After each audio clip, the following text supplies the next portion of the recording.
Once upon a time, in a quaint mountain village, there lived a poor stonecutter.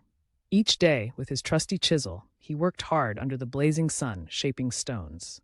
Yet despite his labor, he never felt satisfied. Deep inside, he longed for more, desiring power, wealth, and importance.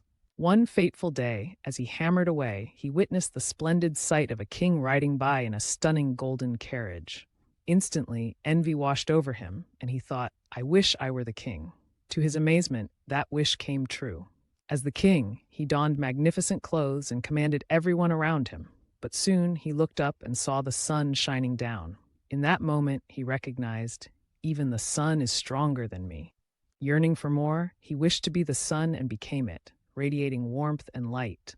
Yet soon, a cloud rolled in and blocked his rays.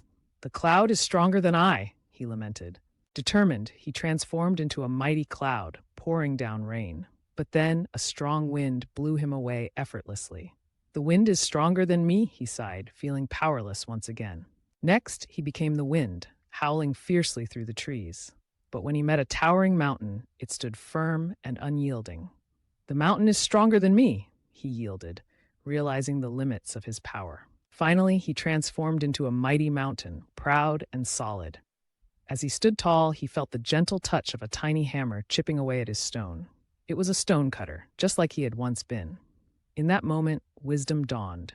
True strength isn't about power or wealth, it lies in being yourself. So, he returned to his village, a smile spreading across his face. He found happiness in his humble life, understanding that true joy comes from appreciating who you are and what you have.